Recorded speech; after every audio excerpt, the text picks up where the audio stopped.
First off, having the film out there is, to me, the biggest thing. Yes, my big thing too. Because I feel like that will open up our audience a little bit more towards maybe wanting to listen to our podcast as well, going and maybe becoming more interested in heritage breeds and seeing some of our clips of interviews that we have put up on our YouTube channel. Hopefully what I'm thinking with the film is that it'll be able to venture off and be able to make another film that continues the story of heritage breeds and of farmers.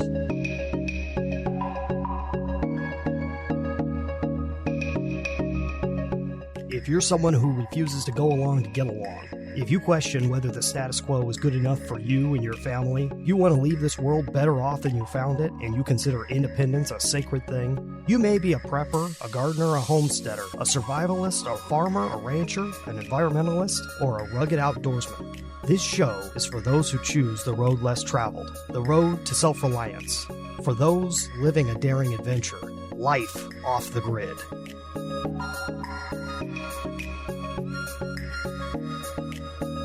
Looking back on just what you've done up until now, going to events like the Mother Earth News Fair, like the Heirloom Expo, would you recommend other people plug into the same type of events? I think it's very individual depending on the type of business they have. And here's one of the problems that has occurred. As anybody in business knows, we are going through a fundamental shift in not only the way we do business, how we do business, how we finance, how we market. There's a huge shift. And I would say businesses have to be really, really agile in order to adapt quickly, because a lot of storefronts are going out of business because, people don't come in the door anymore. You just order it online. You might have strategic partnerships between similar businesses or completely different businesses. And you really have to stay up on that in order to be able to compete with people that can. In a way, our experience has been very similar to the animals. You have to adapt to survive. You have to, and you won't make it if you don't. But the ones that do might have quite a bit to offer. So we think that businesses now have to look at your model, look at your market, and then maybe it may or may not pencil on the momentary basis, but on the long run, it might bring more to you. So you might be a business that's a essential oil company. And do I need to go into a fair to show my product?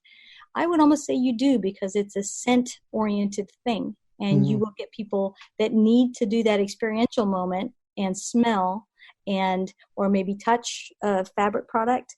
You have to get it out there. Either that or you got to ship it somewhere and have people rave about it, and then you're going to have to do this thing where you ship back and forth. So I think it really depends on the business model, but I think you have to be able to be agile to decide the short-term goal and the long-term goal. And it is not a cheap thing to do to go to fairs and events and things like that, but you have to be able to say, what will that add value to my company, my product? Is it in your decision?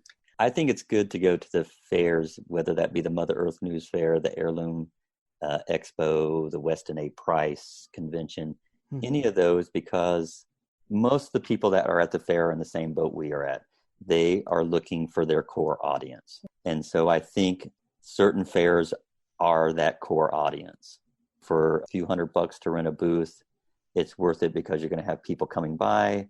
I will say from us on a filmmaking standpoint and a podcast standpoint, we had a lot of people stopping by asking what our podcast was about, us getting to discuss what our upcoming film was about. And I take it from the approach, if I don't know if, how many people out there are familiar with the film Endless Summer. It was a documentary about two guys that a filmmaker followed, and they surfed the summer going. They traveled all around the world to keep surfing. I don't know if you're familiar with that film. It came out in the 60s. Classic, yeah. So Bruce Brown, who made that film, in a way did it as grassroots. He did the film, and then he took it to the audience. He rented theaters and showed it for one night. And that's the way I kind of look at the documentary film we're making. I'm getting it to the audience that is going to be interested in this film. And then when we're done with that, we will probably try to do something similar where we can take it out on the road, as well as hopefully get other distribution. But get it out there to bring it to our audience. And instead of getting stuck in there with all the other films, the thousands of films and documentaries that come out every year and people looking through on Netflix or somewhere streaming, I want to take it out there to them. I would also say that, at least in my experience, it's a networking experience as well. So if you're a business and you're thinking about going to one of these fairs, I mean, we met so many people that are interested in the same things we are, and a good number of them have businesses. It's not just the consumers going anymore. It's almost like a huge trade show in a way. So it used to be just homesteaders that would come to one of these, or at the seed fair, maybe at the Heirloom Expo, maybe it's just the seed people and people that want some, I have an animal or two. And to me, that's of great value. I mean, that's why we initially went in the first place to these, I think, is because we have chickens. But there's a networking value because you're meeting people with like ideals and with businesses that are in the similar vein. You're making connections in a way that you otherwise might not be able to make, because there's so much information out there on the internet and there's so much visibility. Anybody can start an Instagram account now. Anybody can start a Facebook page. But the people that are actually willing to go to a fair and walk around and talk to people, that's a very specific niche. Absolutely. You brought up traveling so much, and I'm sure the two of you could probably write a book on travel tips, but could you give us some off the hand logistics that perhaps someone could use if they're going to be traveling to events like this? Events or interviews? Or interviews, either one. Yeah, it's both for us, isn't it? Yeah, you kind of tie them all together. So, like the person you're traveling with. Yes. The first thing to do is to try, as far as I'm concerned, you have to, like the person you're traveling with, and hope that your marriage is solid enough to cover being with them in a car for the next 2 weeks at end. But I would say as much as you can put in a short period of time in terms of business as you can, that's a huge thing. So for us, we went to the fair in Albany. We put an interview on the day after we were at the fair. We went to Bide-A-Wee Farm and spoke to the gal about her Jacob sheep. It's fantastic, great experience. It's a little exhausting because you do 2 days of a fair. You do a day of a setup beforehand, day of the fair, second day of the fair, and then an interview on the third day of the fair. You get there on Friday night and you set up for the fair. We have a little teardrop trailer, which is... Boy, we could have sold that thing 50 times over at the fair because it's a very cute little teardrop travel trailer, little retro one. But, you set that up, you put your booth together, and it takes a couple hours with that. Preparation is really, really important before you get there. So when you do come in on Friday night, you can just go boom, boom, boom and set it up. And then 2 days of the fair, and then Sunday night you break it down. Same kind of thing. Put it away, make sure your stuff is together, make sure you're not leaving anything, and then get up and go again. So as many things as you can put into one trip, you're much better off in terms of your cost savings. We decided that we would drive up to Albany for the Mother Earth News Fair because in our booth, we do like to have our travel trailer there, the little teardrop trailer, as part of the display, because for the most part, we do drive to a lot of the interviews. But if it is something that's on the East Coast or Canada, and it might be a little too far for us to drive, we have flown. So, and when we do go somewhere, like Elara touched on, I would say the biggest point is trying to maximize your trip as much as possible. As far as for us, it's getting as many interviews that we can film and record while we're there, and in the short amount of time. Yeah. So that would be the first thing, is logistics. So I guess to consolidate my long and involved, get your logistics down up front. Rick does most of our printing, reproduction. He gets the booth items ready before he goes, and he starts a month out. So that would be the first thing I would do. Make sure that your planning and logistics are taken care of. Advertising, marketing, calls. For us, we have to do production. We start, 2 months out with that? Lots of times, at least a month to 2 months out to get prepped for the interviews. And when we are traveling to a trade show, again, we try to just not be going to the trade show. So we set up those appointments, whether we're driving or flying in. And we usually try to do 1 or 2 interviews before a fair, and probably throw in and do another interview or 2 after the fair before we travel back. Plus whatever interviews or talking points that we're trying to do while we're at the fair. So we did 2 on Thursday. I think we left on Tuesday. It was drove up. Yes. We did 2 interviews on Thursday in Southern Oregon. Yeah, or actually 1 on Thursday, I forgot it. Anyway, we did 2 up there on Thursday and Friday. We set up the booth on Friday night, did the show on Saturday, Sunday, did another interview on Monday, and then we flew out of Seattle on Tuesday, and we had a friend drive our trailer back down. So in addition to forward-thinking logistics and prior planning is going to save a lot of money. So make sure all your printing is done at home. Make sure your graphics are done at home. Make sure anything you have to give away in the booth is done ahead of time, so you don't have to make 52 runs to Staples. And not that I'm trying to promote, but Southwest has been pretty good to us as far as the fact that when we do have to fly, since 2 bags fly for free, that helps a lot when I'm carrying equipment, not having to pay extra to check in some of my equipment bags. Yeah, he's got a big Pelican kit and a drone case, and then we have to have any gear you have, it really, really saves. Otherwise, it's $75 a bag per bag on some of these flights. $40 to $50 per bag. Yeah, each way. So I would definitely say as much of that type of thing as you can do. You wouldn't think it would cost that much, but if we took a flight every month last year and took an extra bag and went 2 ways, that's $150 per round trip. So things like that is really, really helpful to think ahead. That and look for airfare sales. Yeah. The next thing I would say is if you're going to stay in hotels and things like that, start a month or 2 out, because they really get expensive as you go forward. You can save sometimes $100 a night by going 2 months out. And some of them will let you cancel closer to the start date. So I would definitely say, do you have something like Southwest that'll let you swap your tickets? If you have something like refundable hotels, start way in advance, and that way at least you've got the option. Find out if there's people that are going to the same places that you go. Again, this networking at the fair thing is a great thing. We had a friend that was wanted to take a trip from Seattle and drive down the coast. So we went one way in the truck and the trailer, and he went the other. So that saved us. It allowed me to get back to work 2 days earlier.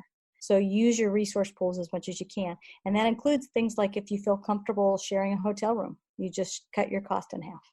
Mm-hmm. So that kind of thing is really important. Fabulous. Those are all great tips. So we talked a little bit about the events. We spoke briefly about your podcast, about social media. You guys do a fair amount on social media. Where else do you find new audiences at? Are there any other mediums, or is it mainly a one-on-one thing? The grocery store, my feet. No, we're not really shy people in general. And like I said, we find life is an interesting place. So it's not like I run down and attack people, but just keep your eyes open, because you never know who you're going to meet. And people are just fascinating when you start to talk to them. They've got such, like I said, 400 and something years worth of stories we could do, because people are just interesting. And you never know who might say, oh, I've always wanted to know about that. And you have a business card. Rick has been really good about that. He has business cards for our podcasts and for our film company. And we just hand them out and say, yeah, follow us. You can't be shy about saying that. Yeah, I would say, as you mentioned, Brian, we do have our social media accounts that we promote our filmmaking and the podcasting and those ventures. A lot of it's word of mouth, but also being on a show like yours, that's going to reach another wider audience for us. Just trying to get out there more and more in that avenue, whether it be other podcast, whether it be an article in a magazine. It's not like it used to be. I don't think it is, where it just used to be something that was very narrow in terms of your field. If you have a fitness club, you're only going to have people that are into fitness that listen to you. But that's not true.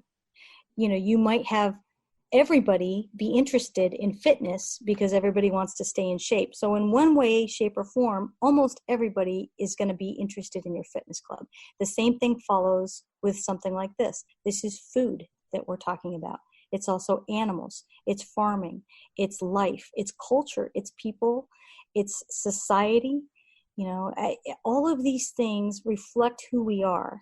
And this happens to be a topic that everybody can relate to if they eat. Everybody can relate to if they came from other countries.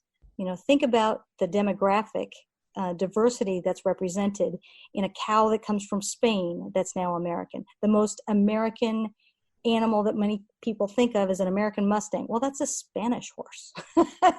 That's a mix of many different things. So our relatable audience is extremely broad, but you have to be willing to find the things that relate in almost every single person.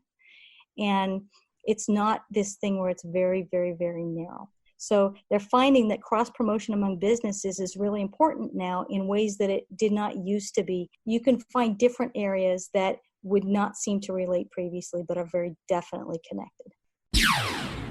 Okay, we're going to pause the conversation right there. What you're listening to right now is a special edition podcast. These episodes all have to do with the Mother Earth News Fair in Albany, Oregon of 2019. At the time I'm recording this, we have learned so much about how to take advantage of events, and I want you to be able to use this information in your own business. Go to brianjpombo.com/secrets. We are going to be putting out helpful materials on how you can use events to grow your business. When you go to this page, you will either see our latest programs, or if you make it there early enough, you will see an email address capture page. Put in your email address, and we will be sure and update you as soon as we get these out there. You're not going to want to miss this. If you get in early enough, you can get a special deal. These are principles that never go away. These programs will be based on the experience of people who have written books, spoken at the events, or exhibited there, talking about how to use events, books, and speaking, all to build your business. That's brianjpombo.com/SECRETS. brianjpombo.com/secrets. And now, back to the conversation. Makes a lot of sense. So if we were to talk again, let's say a year from now, we had you back on the podcast, what would have had to have happened over the last 12 months for you to feel happy with your progress concerning your organization? Again, you're asking a marital question, right? First off, having the film out there is, to me, the biggest thing. Yes, my big thing too. Because I feel like that will open up our audience a little bit more towards maybe wanting to listen to our podcast as well, going and maybe becoming more interested in heritage breeds and seeing some of our clips of interviews that we have put up on our YouTube channel.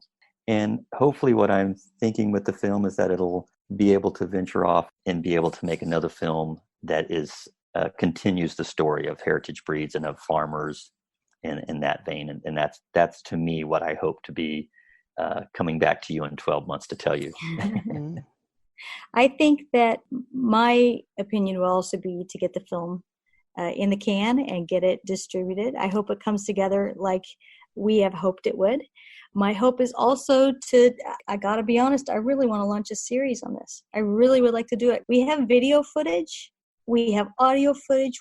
We're not scared to talk to people. So we have all this great information, and the American farmer is in crisis right now. So I would love to be able to get a wider audience and do segments of this that are not necessarily going to make it into the film, where we talk about farming, we talk about food, we talk about people, we talk about diversity.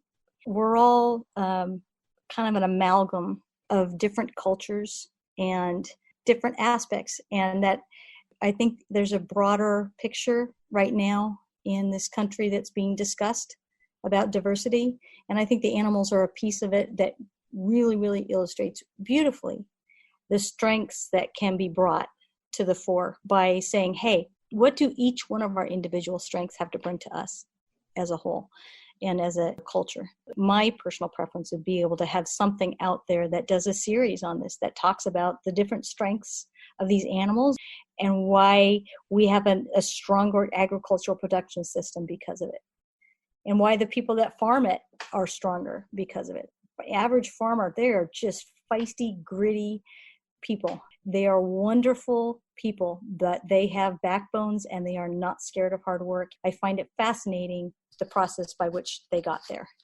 And so it's kind of a mirror of our animals and our migration. So I would say that. And then my third thing, I love the podcast. I hope the podcast is successful. So put out how many episodes now, honey? 25. 25. So in a year, we hopefully would have how many more in the can? We put them out every week. 52. 52. So yeah, I hope in a year we'd also have another 75 in the library. So what are the obstacles standing in your way of getting all those things? Well, besides finishing the film, and that's not an obstacle. I mean, that's just us getting the editing done, which we're in post-production on it right now. I would say the obstacle is like with any artist or going back to a farmer, being able to get your product out there, but get it to the people. I'd say the biggest obstacle is finding the audience. Yeah. I think for me, just to get personal, that one of the big obstacles for me is maintaining the energy and the passion that you feel. It's the same, well, you're in a business podcast. That's one of the big difficulties with business as well. Maintaining the energy that you feel, the excitement that you feel when you know something can be really, really great. And yet you have to deal with the everyday grind, the everyday, things that come up in business, the challenges. So for instance, I love traveling with my husband. I have a friend that laughed at us, say, how can you stand being in a car with him for 8 hours? What is there to talk about? And yet sometimes we go across the country and we don't even turn on the radio because we're busy looking at things and looking up things and talking. But sometimes when you start to travel quite a bit, you get tired. I mean, it's an exhausting thing.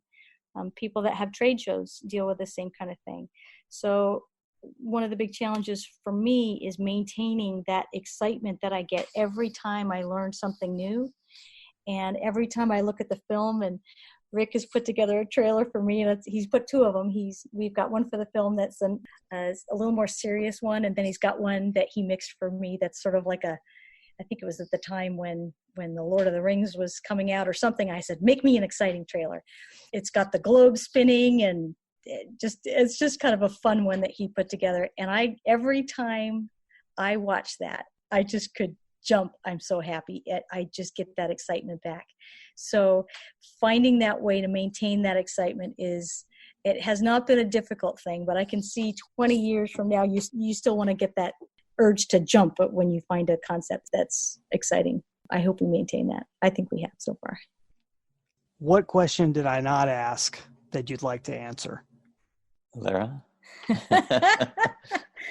I know Elara has a lot to talk about. Oh, I always do. That's never a problem for me. Okay, well, so I would like to ask you do a business podcast, correct?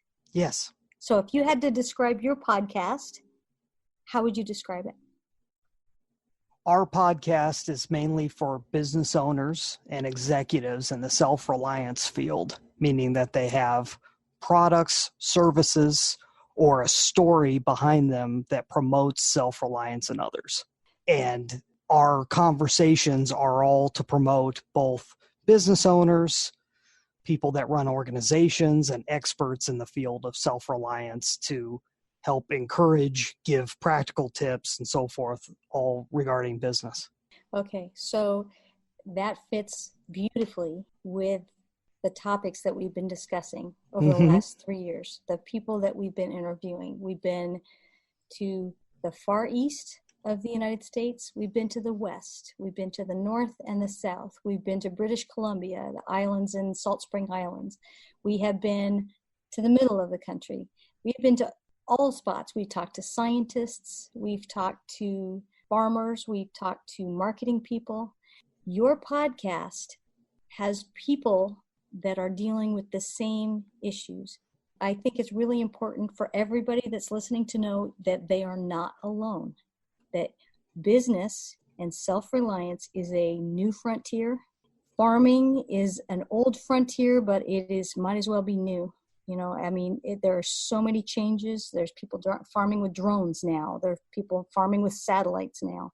It's a whole different world, and I'm sure it gets extremely frustrating to some people to say, how do I keep up? But I think that I would want to say that I hope they know they're not alone. Everybody's going through this. And that's the one thing that we've learned from all the people we've spoken with, they are not alone. And so in that, they are part of a group. They're together. They're greater than the sum of their parts. This doesn't pertain so much to our business, but I would say with most of the people we've interviewed, for them, social media has been a big thing because it has been able to, I know a lot of people knock social media, but in the realm of farmers and people that are way out in areas where there's not a lot of population, it has brought them closer together, and they are able to connect with people that are doing some of the similar things that they're doing on their farm. And they get to ask them questions. Hey, have you ever ran into this when you've been raising Jacob sheep? It's a resource pool. It's become a resource. So I don't know if this is out of left field. Maybe it is a little bit, but I would say that I would like to bring up that not all social media is negative. It gets a lot of negative press, but it can be a great, helpful communication tool and resource for people. And most of the farmers that we've gone out there and interviewed love that fact because it allows them to stay connected to people doing the similar thing or that they are doing.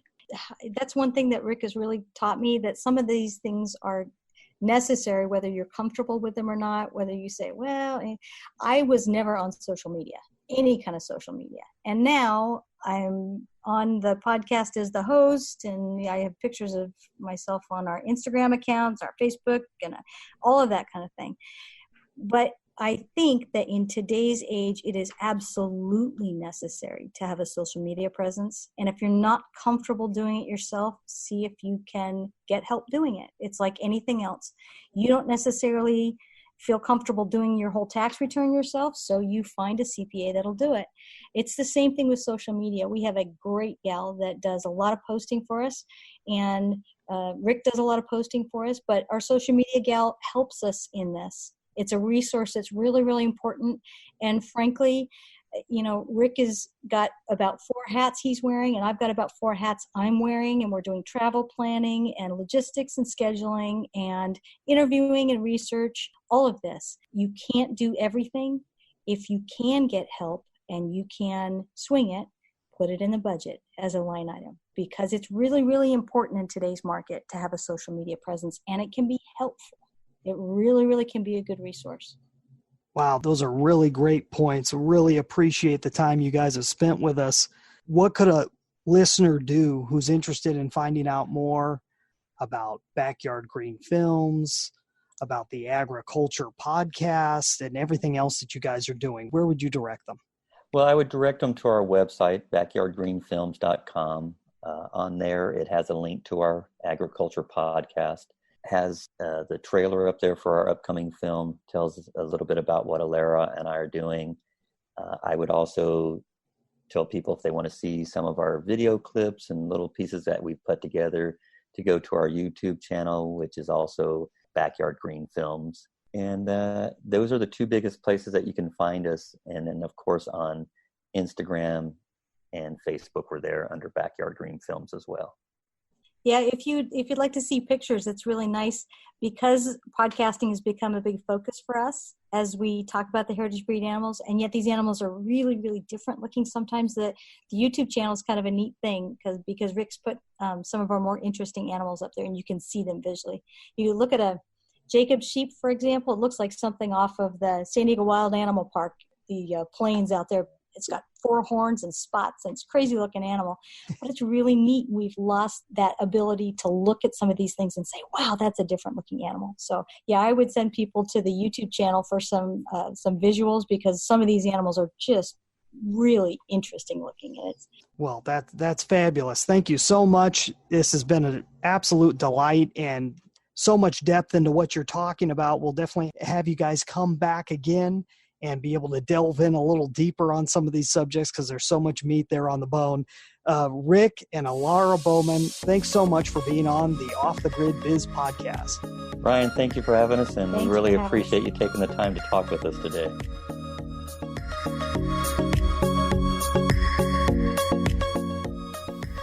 Okay, so that was part 2 of our 2-part series all about Backyard Green Films.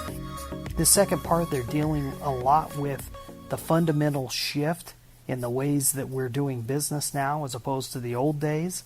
I think that's really great stuff. The fact that you really have to be flexible and agile for success and be willing to move where you need to move to and do what you need to do. I mean, their life is a perfect example of that. And in this part of the conversation, they've spent more time talking about going to expos, going to events. What are your short-term goals? So a lot of their short-term goals are meeting people and having conversations that they can add on to their projects, but also their long-term goals, the relationships they're looking to make over the long term. Rick's point, again, is on finding that core audience, really finding the people that are going to fit most with the material that he's coming out with. Also, they're bringing up that practical end of really keeping things organized, having really forward-thinking logistics, and planning things out as best as possible. You keep from getting caught into a trap, either financially or otherwise, and that's really important. They mentioned how Southwest Airlines has been really helpful for traveling with their equipment. That type of practical advice and ways of thinking about how to get from one place to another is really important. Another thing they brought up is the concept of maintaining your energy for your business and keeping the passion going for what you're doing. That's very, very important, at watching out for those things that are going to drain you of your time and your energy. Great points about networking.